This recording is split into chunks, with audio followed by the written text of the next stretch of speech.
Hey everyone, and welcome to a deep dive into the world of Korean poetry. You shared some poems from Poems That Shook My Consciousness by An Jae-dong.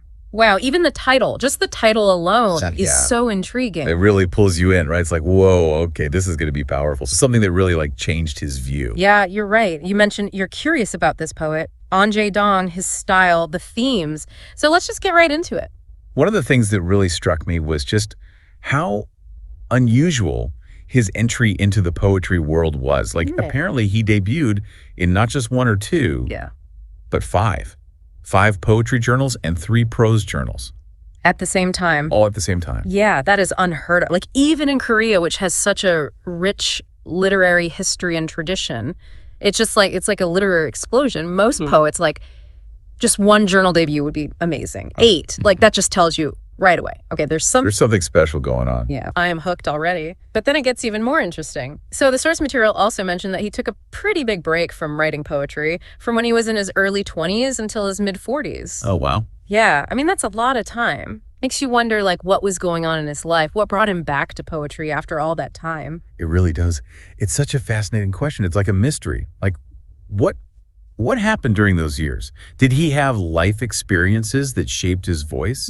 Or maybe just like his whole way of looking at the world changed and that reignited this passion for poetry that he had? You've got me thinking now. Well, let's try to see if we can find some clues in these poems themselves. Even just looking at the titles, we can see some of the themes coming up over and over again. Nature feels like a big one. Cherry blossom, summer languages, trees and wind. It's like he's so connected to the natural world. Yeah, you're right. And nature, it has this big importance in Korean art and literature. It usually symbolizes beauty and the changes that happen, time passing.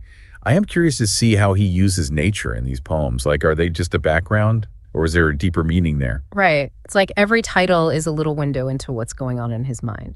And speaking of windows, there are also a bunch of titles that seem to be about relationships. You Are My Hope, To You. And there's even one called Brutal Love. And then there's this one called Rafflesia Flower. I had to look that up. Right. So it's this parasitic flower, and it's known for being, well, pretty smelly. Oh, wow. Yeah. Interesting choice.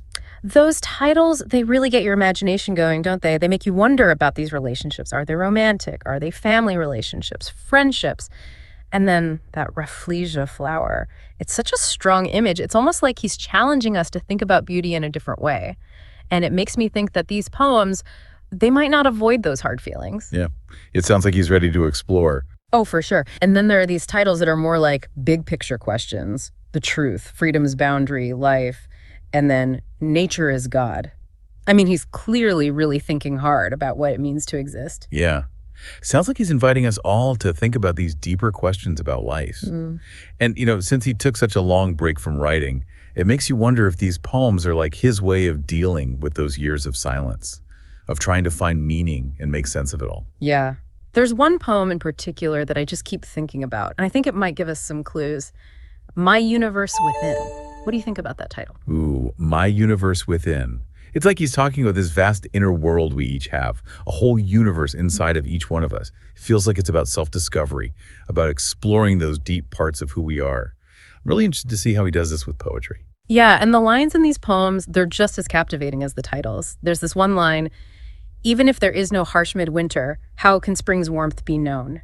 It's from the poem To You, and I feel like it's saying something so deep about the nature of experience itself. It is beautiful. He's really showing how important contrast is. Yeah. Experiencing both the good and the bad. It's like he's saying that without the hard times, without winter, the joy of spring wouldn't mean as much. It wouldn't feel as deep. And, maybe this goes back to the break he took from writing.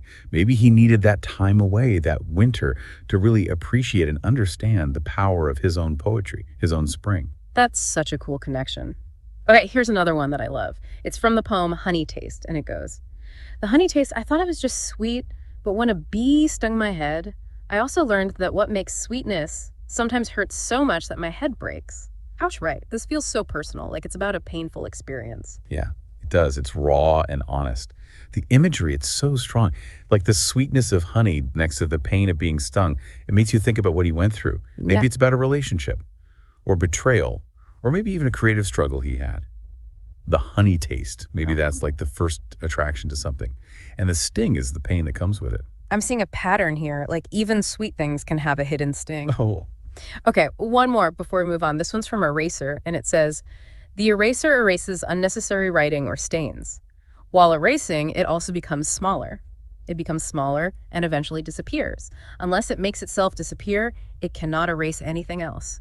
Many things in the world are erased in this way. Wow. no. Right. Yeah, that's powerful. It makes you think about sacrifice, things changing, how things come and go. He's saying that to do what it's meant to do, the eraser has to disappear itself. It's like a metaphor for how sometimes we have to let go of things in ourselves to make room for new things to grow. It's amazing how he uses this simple thing, an eraser, to explain such a big idea. It's like he's finding the poetry in everyday life. Okay, so we've got these really powerful lines, these interesting titles, but how would you describe his style? Is it traditional Korean poetry, more modern, something totally different? That's a good question. From what we've seen so far, I'd say it's a mix of traditional and modern elements. You know, the themes he's looking at, love, nature, searching for truth, those things are universal. People everywhere can relate to them.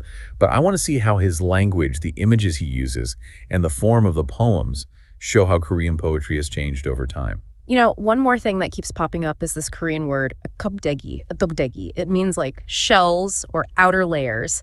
And there are multiple poems with this word in the title, so I'm thinking it must be important. Kapdegi. Yeah, that's a word with a lot of meanings. It's not just a literal shell. It's about protection, hiding things, a front that covers up what's underneath. It also makes you think about what we show to the world and what we keep secret. That's a great point. So, with this idea of kubdegi in mind, this exploration of the outer layers and what's beneath them, what does that make you think about when you look at An Jae-dong's poetry?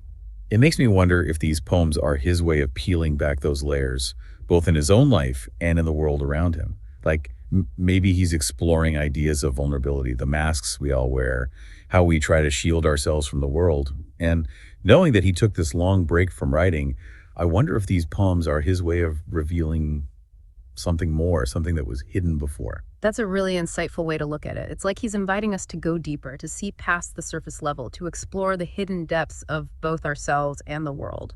So as we go deeper into these poems, what are you most excited to uncover? What questions are on your mind right now? I'm really interested in the connection between those big themes and his own personal experiences. Like, how does his time away from writing show up in these poems? How does he use traditional and modern things to create his own unique voice? And how does he use this idea of kapdagi acha to explore what it means to be human?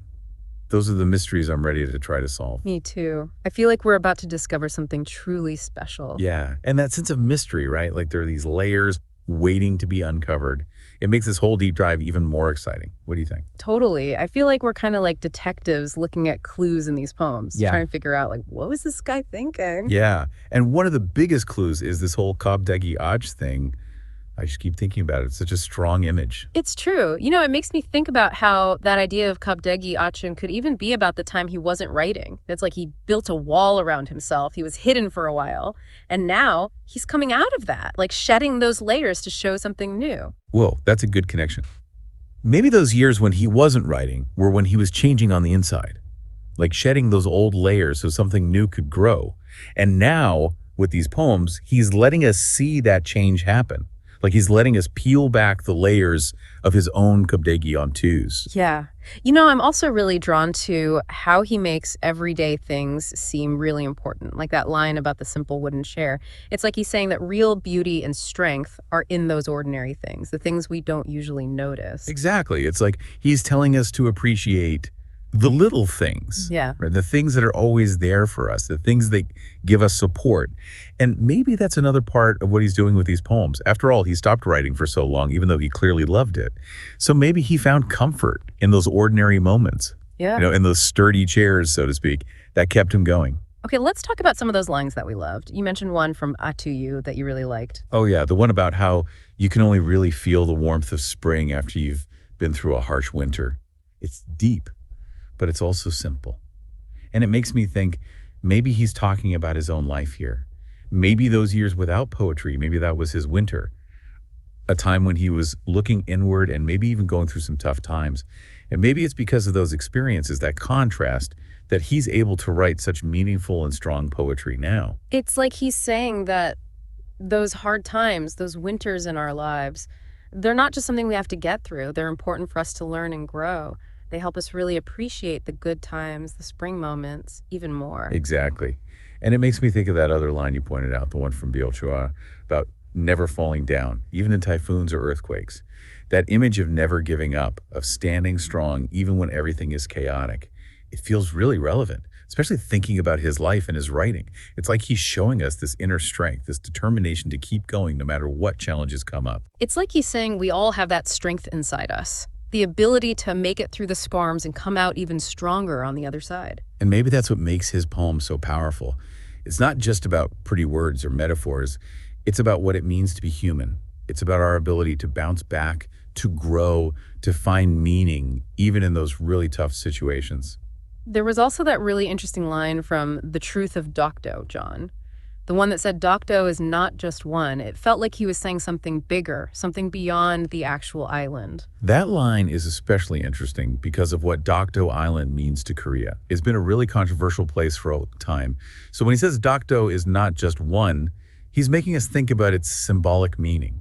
It represents national pride, resilience, a connection to history and heritage. It's like he's saying that Dokdo is more than just a place. It's something that really speaks to the core of being Korean. Exactly. And this idea that there's a deeper meaning in simple things, it seems like something he does a lot. Remember the line about the sturdy wooden chair? He makes something ordinary seem really significant. It's like he's showing us that poetry can be found everywhere, even in a chair, if we know how to look for it. Exactly.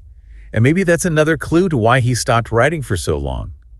Maybe he needed to get away from the world of poetry to rediscover where his inspiration came from, to find it in everyday things, the things we usually overlook, the things that seem insignificant. You know, there's one poem title that keeps coming back to me. It's The Wind That Loved the Rafflesia Flower. It's just so strange and interesting. Oh yeah, that title is really something. And remember, we talked about how the Rafflesia flower is a parasite and it has that really strong smell. It's not your typical beautiful flower. Right. So what does it mean for the wind to love that kind of flower? What's he trying to tell us about love? Or maybe even about what beauty really is? That's a great question. And I think it gets at what makes An Jae-dong's poetry so interesting. He's not afraid to challenge our ideas, to make us a little uncomfortable, to make us look at things in a new way. Maybe he's saying that love, like beauty, can be found in the most surprising places. Maybe he's saying that real love sees beyond what's on the surface. It sees past the imperfections and flaws to find something deeper, something worth connecting with. And the wind, in this poem, maybe it represents change, movement, a force that's always adapting. Maybe it's a metaphor for how love can change us, how it can make us see things differently and open our hearts to new possibilities. It's like he's saying that even something as strong and wild as the wind can be touched by love. It can find beauty in something that other people might reject. And that idea of finding beauty in unexpected places, of liking things that are different, it seems like that's something he does a lot in his work. Remember that line about the erasure? It's not a beautiful object, but he finds beauty in how it sacrifices itself, how it's willing to disappear to do something good. It's like he's teaching us to look deeper, to find the hidden beauty in everything, in the everyday stuff around us, in nature, even in those hard times that shape us. And maybe that's the message he wants to share with us, to embrace all of it, the good and the bad, the beautiful and the challenging, to see the beauty in all those things that make us human. I love that. It's like he's giving us permission to see the world in a new way, to find those moments of awe and meaning in the most unexpected places. Speaking of unexpected things, remember those titles that seem to be about philosophical stuff, like The Truth and Freedom's Boundary? Oh yeah, those titles definitely make you think about those big life questions, things we all wonder about sometimes. Like, what is truth? What does it mean to be free? These are questions people have been thinking about forever. And An Jae-dong is exploring them using his own experiences and his unique way of looking at things. And I think that's what makes his approach so cool. He's not just talking about these abstract theories. He's making them real by connecting them to his own life, to the things he sees in nature, to his thoughts about what it means to be human. And he's doing it in such an honest and open way. He's not afraid to show us his own struggles, his doubts, his own search for meaning. And I think that's why his poetry feels so powerful. It's something we can relate to. It's human. It speaks to something deep inside of us. You know, as we've been talking about these poems, I keep thinking about that word kabdegi achet, those shells, the outer layers. It's such a powerful image, and it seems like it connects to so many different things in his work. It really does. It makes me wonder if these poems are kind of like Kabdegi Acha themselves. Maybe they're a way for him to protect himself, to only show what he's comfortable sharing, but at the same time, hinting at those deeper things that are underneath. And maybe that's why we're so drawn to his poetry. It's like we're invited to peel back those layers, to uncover the hidden truths, the vulnerable parts, the complicated things that make us human. It's a journey of discovery, not just for him, but for us as readers too. Exactly. And that feeling of discovery, of finding something new every time we read his poems and think about them, it's what keeps us coming back to poetry. It's endlessly fascinating. It's a way to connect with something bigger than ourselves. This deep dive has been amazing. We've explored so many different meanings, so many ideas that make you think. And I feel like I understand even better now how poetry can touch us, make us question things, and connect us to something bigger. It's been great sharing this with you.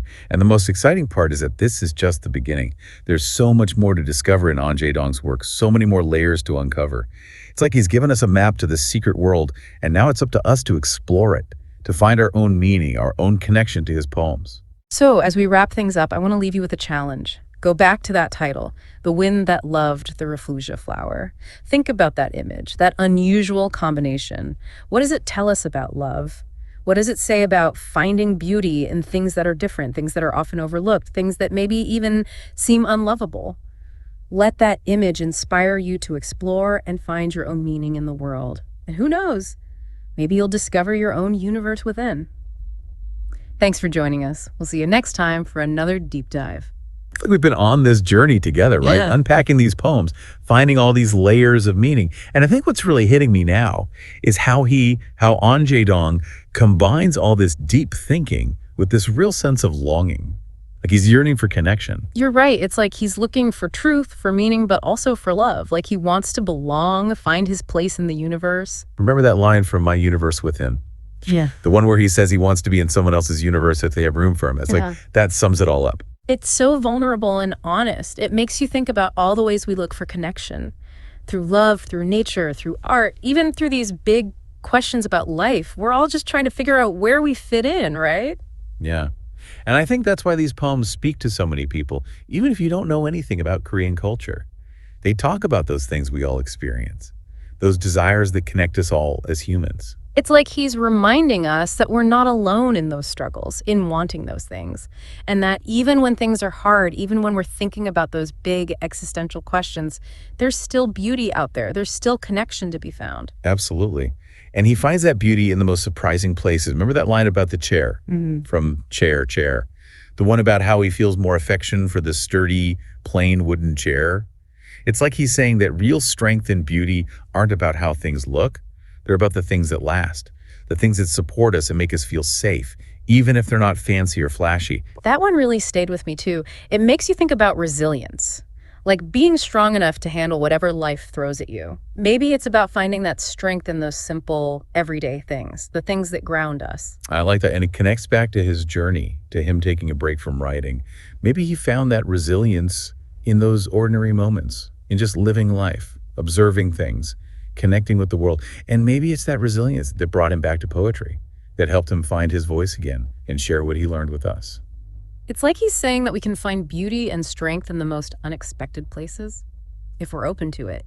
And speaking of unexpected things, those titles that make you think about those big philosophical questions, the truth, freedom's boundary, they really make you stop and think, don't they? Oh yeah, for sure. They're like invitations to dig deeper, to really explore those questions that we all face at some point. Like, what is truth? What does it mean to be free? These are the kind of questions philosophers have been wrestling with for ages. And An Jae-dong, he's exploring them through his own life experiences, his own way of seeing the world. And I think that's what makes it so interesting. He's not just throwing out these abstract ideas, he's making them come alive through his own journey, through the things he sees in nature, through his reflections on being human. And he does it with such honesty and vulnerability. Like, he's not afraid to show us his own struggles, his doubts, his own journey to find meaning. And I think that's what makes his poetry so powerful. It's relatable. It's real. It speaks to something inside all of us. As we've been talking, I keep coming back to that image of 껍데기 앞지게리, the shells, the outer layers. It's such a strong image, and it seems to connect to so many things in his poems. Definitely. It makes you wonder if the poems themselves are like 껍데기 in a way. Like maybe they're a way for him to protect himself. Yeah. To share what he's ready to share, but still keep some things hidden. Like those deeper layers are still there beneath the surface. And maybe that's why we're so drawn to them. It's like we get to peel back those layers and discover those hidden truths, those vulnerable parts, those complex things that make us who we are. It's a journey of discovery, not just for him, but for us as readers too. Exactly. And that feeling of finding something new every time you read them and think about them, that's what makes poetry so special. It's like this never-ending source of fascination. It helps us connect with something bigger than ourselves. This deep dive has been so incredible. We've explored so much meaning, so many ideas, and I feel like I have this whole new appreciation for how poetry can move us, challenge us, connects us to something deeper. I totally agree. And the most exciting thing is that we've only just scratched the surface. There's so much more to discover in An Jae-dong's work. It's like he's given us this map to this amazing world, and now it's our turn to explore, to find our own meaning, our own connection to his poems. I couldn't have said it better myself. Well, that about wraps up this deep dive into the world of An Jae-dong. Thanks for coming along with us. We'll see you next time for another adventure in poetry.